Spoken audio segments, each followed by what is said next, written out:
Hanna, and look, I'm here at a beautiful. I keep on saying the word establishment, but you can't say cafe because it's not a cafe. So we call it the chocolate boudoir. Oh, I'm here at Mamor, but I can't say it as beautifully as Hanna. It's beautiful. And it's a chocolate boudoir, and it's in on Johnson Street in Collingwood. Now, I know this is going to be for women all around the world, so you're probably wondering whereabouts Collingwood is. Melbourne! Melbourne! We're in Melbourne! So any broads coming to Melbourne. The tram, is there a tram close by? We have a great public transport, just like Melbourne does. Yeah. The bus stops in front of our door. Oh, great. The tram is about on Smith Street, and the train is about 5 minutes walk, called Victoria Park. But when you contact us, I send you the information on how to get there. The broads contact Hanna personally and say I'd like to do a high tea because she specialises in high tea with a Hungarian type influence. So the idea is they contact you. It's not sort of walk off the street and come in. We prefer appointment for high tea. High tea is with the appointment. Can be a full high tea with 8 food items, and I can show you here. Lovely, thank you. This is only for 1 person, so it's not 3-tier, but for 2 we have 3. Can you describe some of the things that the chicken tartlet, chicken paprika tartlet, my creation of a Hungarian one. You talked about introducing Hungarian. I'm going to have one of those. Tartlet is very much a Melbourne thing. And it's got chicken paprika, so there's that Hungarian sort of influence. It's like goulash made of chicken and in a stew form. And you can buy it at once. I'll let you enjoy. Other Hungarian thing is the Lipto cheese spread. That's ricotta and feta cheese mixed with paprika, caraway seed, onion and mustard. And we do have a pogacha, which looks like this, not on the menu, but that's a mixture of croissant and gnocchi. On the top you have the Black Forest mini cake with the Hungarian sour cherries.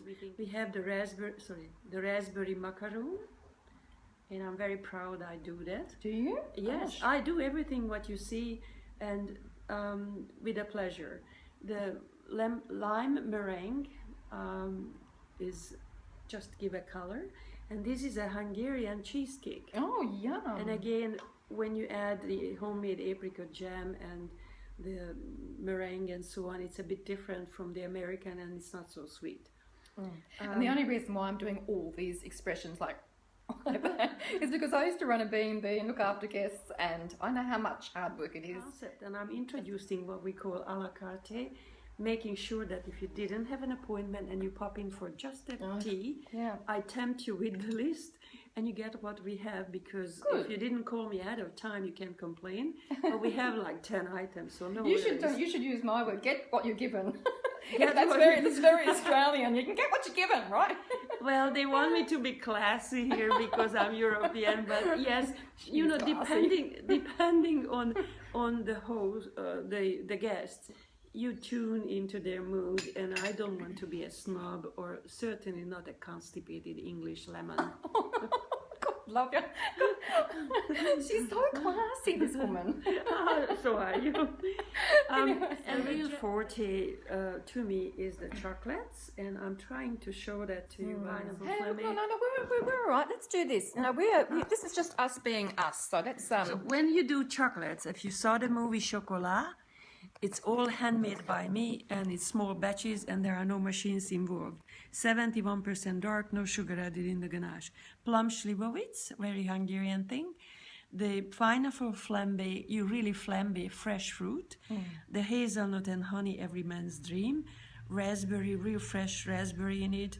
Epsin, just to tease you. This is mint from my ups on the balcony garden, chopped and infused. So I don't use artificial stuff, and that makes a different flavor. Wonderful. And the sour cherry liquor, our signature brand, and inside you have a liquid.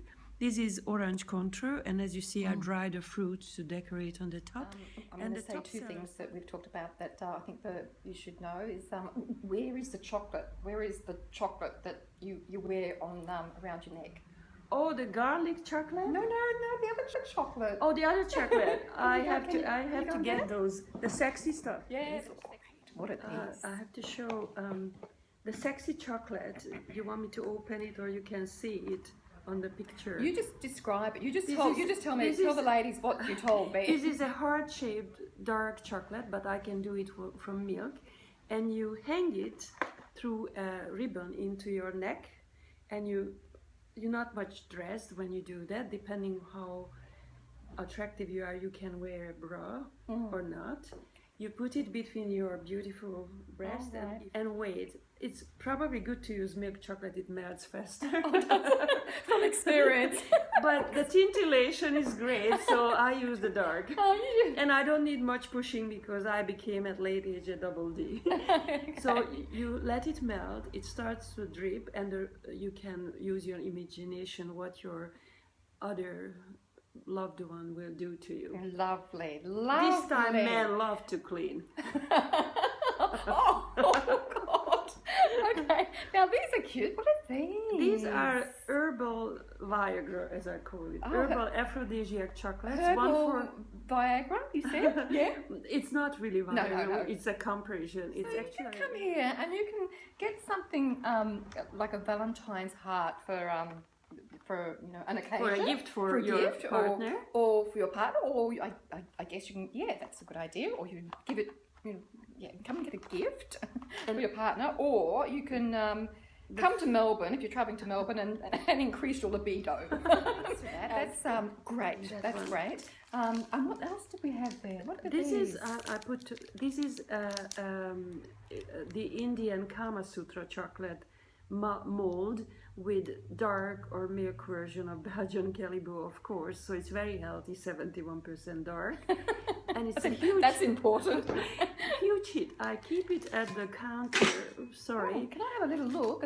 I keep it at the counter at the hen parties, and they just love it. And ladies, my biggest client here is ladies, of course. I remember when I was beautiful and perfect, and how inhibited I was about. Still beautiful, but she's beautiful. And that's the point. Your beauty is coming. I know it's a cliche, from inside, but actually, what you have to focus, and there are help for different thinkers.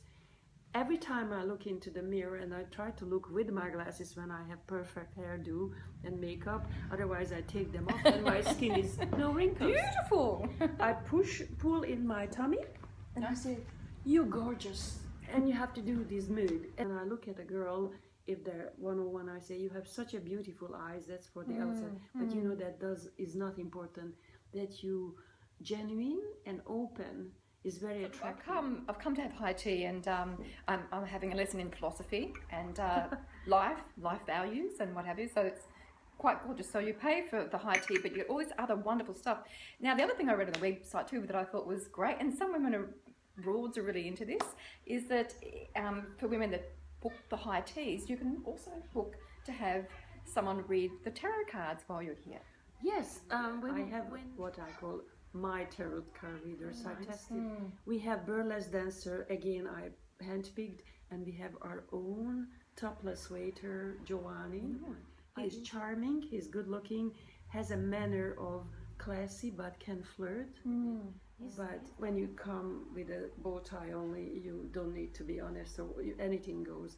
So the ladies go. He wears his pants though. I've seen the photo yes, on the website. He does. It's just a bare chest. For a broad coming to Melbourne, they could maybe do a chocolate class with you before. Again, you need a minimum number, or we have to find the time. So, yes. Can I just also add too, if you've got time, there's a chocolate tour that Howard actually is doing right at the moment. And I think it goes for about 2.5 hours. 1.5 hours walk, and then the rest is almost an hour high tea. Yeah, then the tour finishes back here, and you have some samples of Hannah's beautiful chocolates. So that's another thing to consider. And bubbly tea or coffee. And some bubbly. Well, it's quite an old area of Melbourne for people that don't know. So it's sort of, I wouldn't know, lots of very old, beautiful old brick house.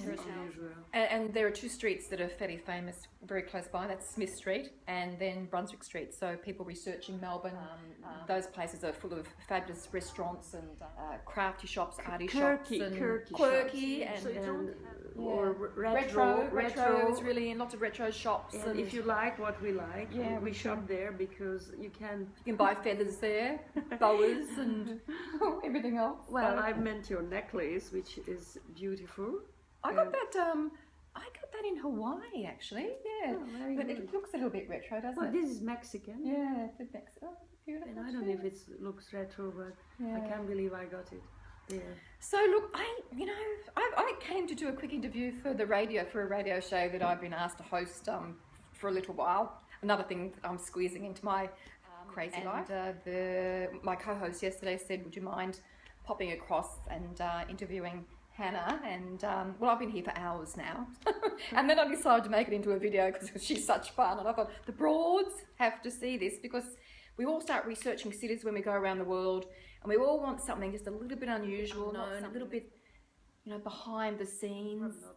This is quirky, old world. I'm just going to have to say a really big thanks to Hanna, my new best friend. Thank you so much. We don't know each other, but we're certainly twins. So sisters. Sisters. Absolutely. Sisters in spirit. And the best thing, apart from the food being delicious, because I've been eating it while Hannah's been talking, and the chocolates absolutely look divine. She's a very classy lady. And I love guests to host, and you can do anything you want here with a tipping point. I do the tipping point, but I think the most beautiful thing here is this: if you are travelling and you end up arriving here, I'm sure there'll be a little chat at the end of the bus ride, and Hanna will make you feel really welcome. And they're the things about travel that I find really, really important, is meeting the people that are the locals.